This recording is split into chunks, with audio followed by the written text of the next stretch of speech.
Toronto Maple Leaf tonight. He'd rather make a few more starts in the NHL. Well, he makes a good save right here on Eric Lindros, who's home being Toronto, and he's apt to put on a show. The day just seems a little more manageable. His goals against average against some very good international.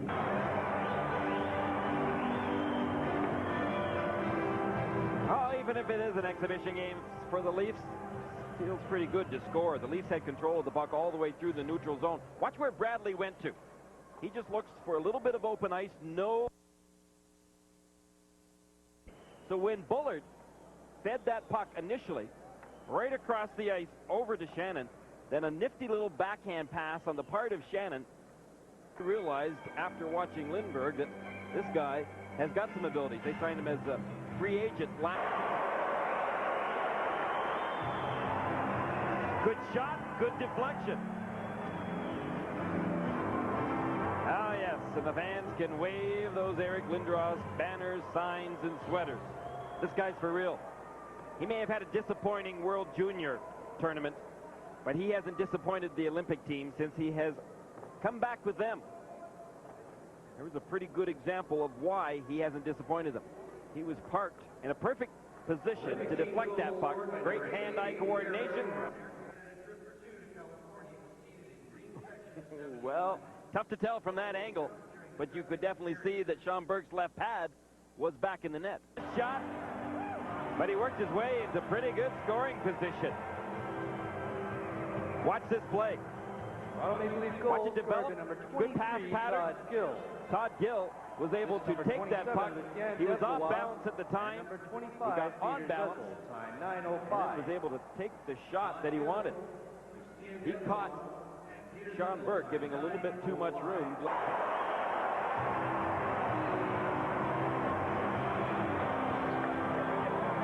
High 4 for Team Canada.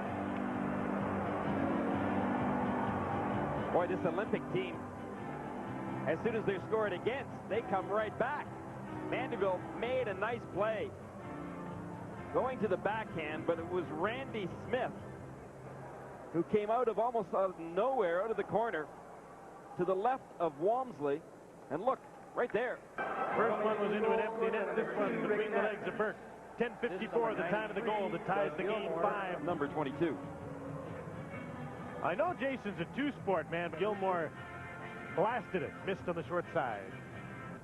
Let that puck go. Gilmore put that puck right back to Rick Natras, and he just hammered it.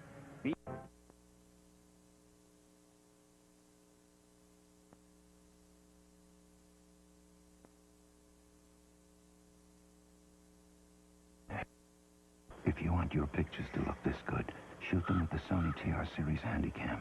Take it from Sony. It has what it takes to take great pictures. Maple Leafs head for Chicago tomorrow. Thursday night they'll play the Blackhawks. We'll show you that game at 8:30 Eastern time on TSN as our All-Star Week coverage of the NHL continues. Blackhawks have been great at home, have been terrible on the road. And the Leafs have sure had their problems on the road.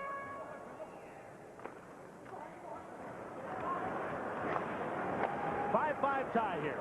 Great offensive third period.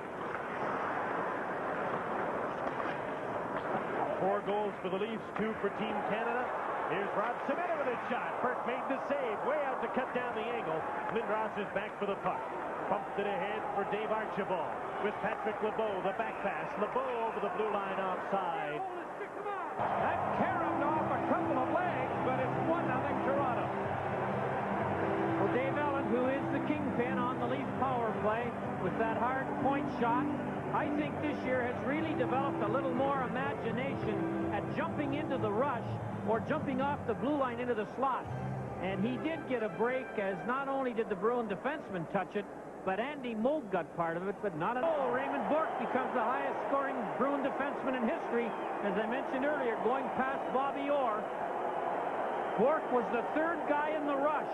The Leafs have a 2-on-1 against him. It's a nice play by LaRose to tie up Janney, but Ashton really makes a nice play to put the Leaf defenseman down before he passes it over. Here's the play right here by Ashton. Fakes the shot. Down goes the Leaf defenseman, Natras, and then Bork just puts it in over a sprawling and helpless Grant Fuhr.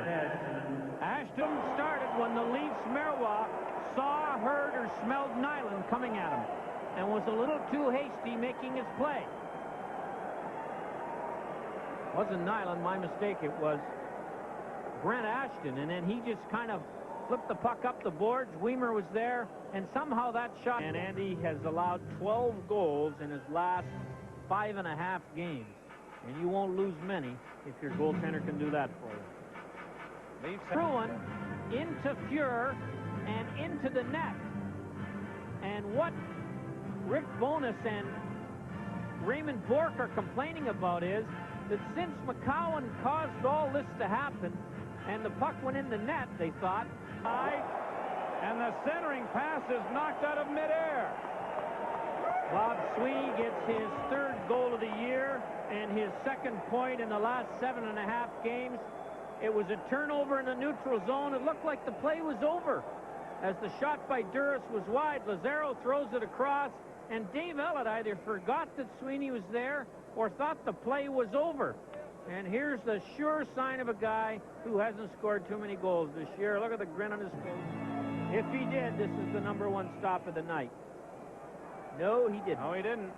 Off the post. But Fuhr's going to tell you after the game who makes a fine. Well, Todd Gill led a Leaf rush and made a nice play getting outside Gord Murphy.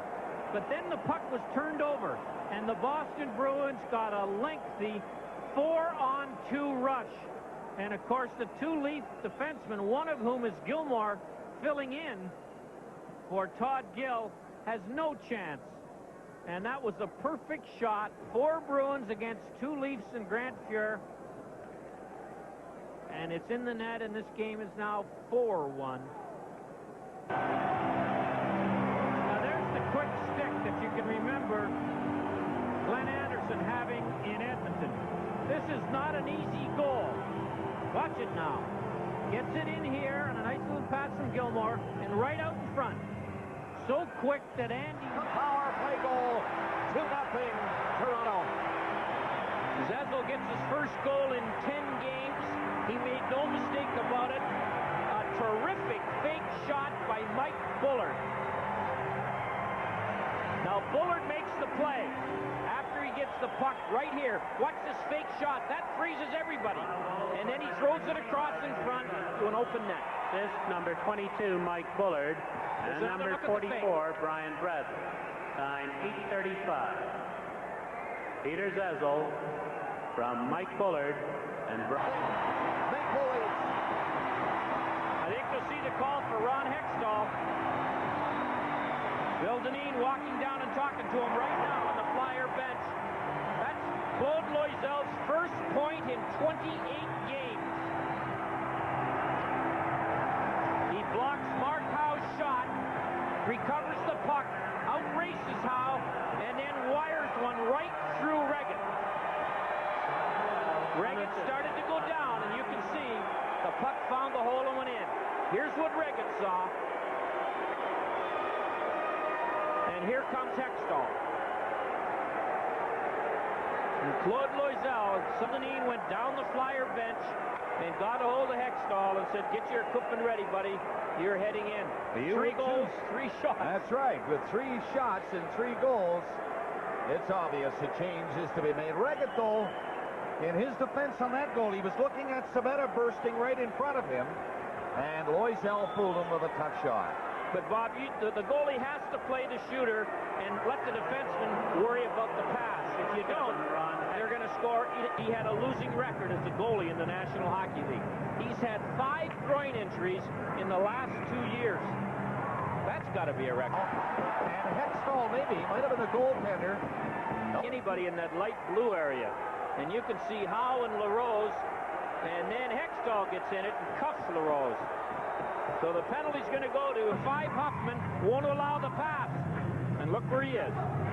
Game, and it was a good one when the Flyers were and couldn't find it on the second shot. Dineen did. Well, Mark Howe was allowed to walk into the top of the circle and really blasted one at Fuhr. He made the save. He starts to play behind the net. Here comes the shot I was talking about from Howe. Now watch, Dineen will hit it out of the air here. Right there, out of the air, between the legs of Grant Fuhr, to give Philadelphia a goal with 47 seconds left in the first. There's Dineen, who loves to go to the front of the net and was smart. And then he saw the Flyers milling about, so he held it, and here is what develops. Now Conroy, who is recalled. Was shot by Quinn. He wasted no time at all. And the Flyers are within one. Well, some good give-and-go passing action by the Flyers in the Leafs zone.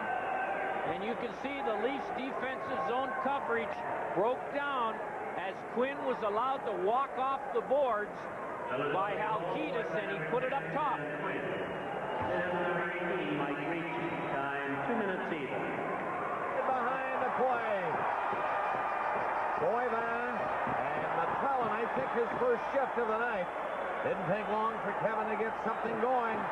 Showing the left hands at Boyvan. Trying to get loose again. Another left. Another left. McClellan, this is his sixth game since being recalled from St. John's.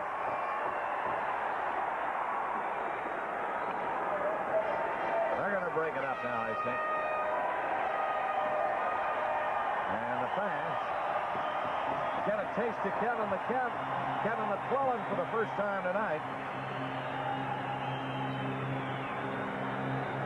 There'll be Majors.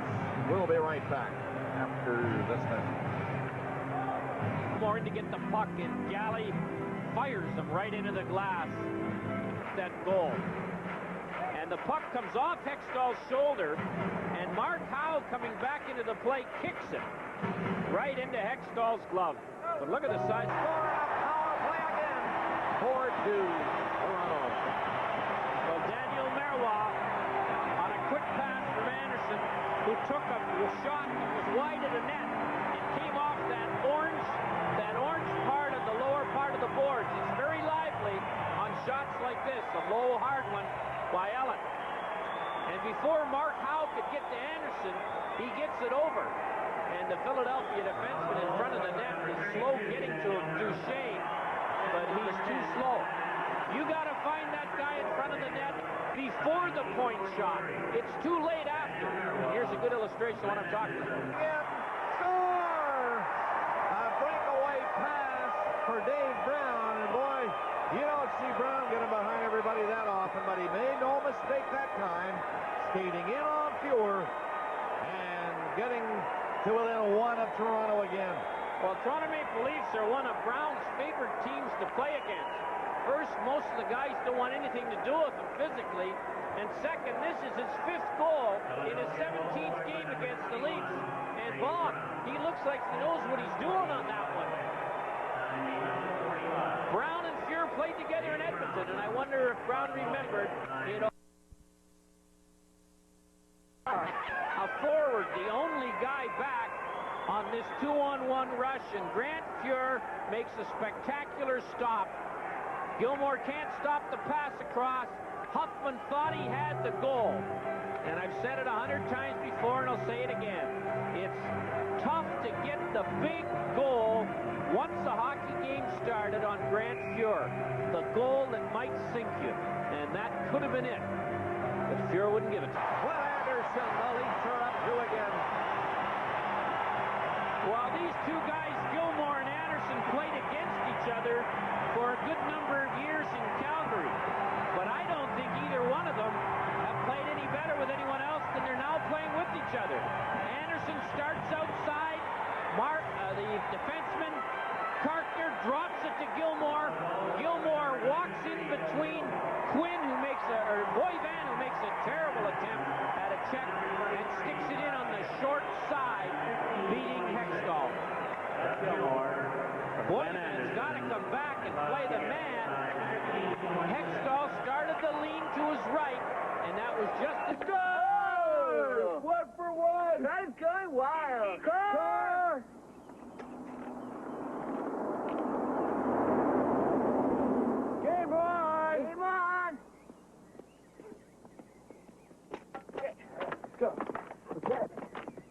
nicely cuts down the angle. Gretzky's in. Oh, Gretzky is denied. Choked in the open net.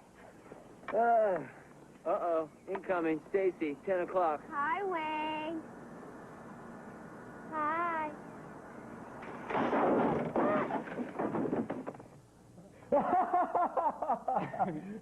You wrote that part. I wrote that. How is that? Man shoot it from 35 feet out. Fuhrer makes the stop and finds the puck before Mike Ricci does. And look out. 43 seconds left in the penalty to Anderson of the Maple Leafs. This is a dangerous situation. And Philadelphia scoring even strength. After the Leafs kill the penalty, Ricci gets their fourth of the night, and they are within one of Toronto. Well, the defensive zone coverage for the Leafs finally broke down. You can see Natras. He's right here on Quinn. He should stay with him. Or Natras, sorry. That was McCowan. Natras stays in front of the net, but doesn't look behind him as Ricci steps in and puts it in. Now, Gilmore should stay right there with the Philly player. Natras made the mistake. Hey, and look at the save Fuhrer makes. Dineen didn't get as much wood on that shot as he wanted, but Fuhrer had no time at all to make much of a decision. This was a reaction stop by a goalie who may have the best reactions in the two. For the Flyers, the stop to keep his team alive here in this 5-4 lead with 2:23 to go. Gets a little help from the pipe here. The puck comes out here to Carter. He backhands it, and you can see it has Fuhrer beat, but it's on the wrong side of the crossbar. Vessel goal into the empty net will cap it for the Maple Leafs tonight. 7 seconds remaining. Well, you can thank Grant Fuhrer for making one more key save. Watch the stop he makes on Huffman to maintain the Leaf lead. By number 25, Peter Draw Zezzo. is, watch this, There's Huffman number takes a little 27, pass across Zezzo. and lets it go, and Fuhrer, who's very quick on lateral movement, Gilmore gets it out, battling along the boards with Steve Duchesne, and then Zezzo scores his second goal of the night. And tonight, won by the Maple Leafs 6-4. Well, the Leafs really won this game, Bob, by scoring on their first 3 shots on goal to make it 3-0 at the 9:11 mark of the first period. After that, the Flyers may well have been 3-star selection. Byrne Arena on January 11th. Craig Billington. A bright note for Leaf fans. Grant Fuhrer told me a couple of hours ago there is no doubt Toronto will make the playoffs this season. You can't see. heads around from the boards behind. Deblois runs interference and picks the giveaway off. Look at the time he's got. Now he gets some more time. Finally, he decides to shoot it, but by then probably saved a goal with this one. And with the Leaf power play at 19th, it's a good gamble. Let's have another look at it. Anderson goes to the net. Gilmore gets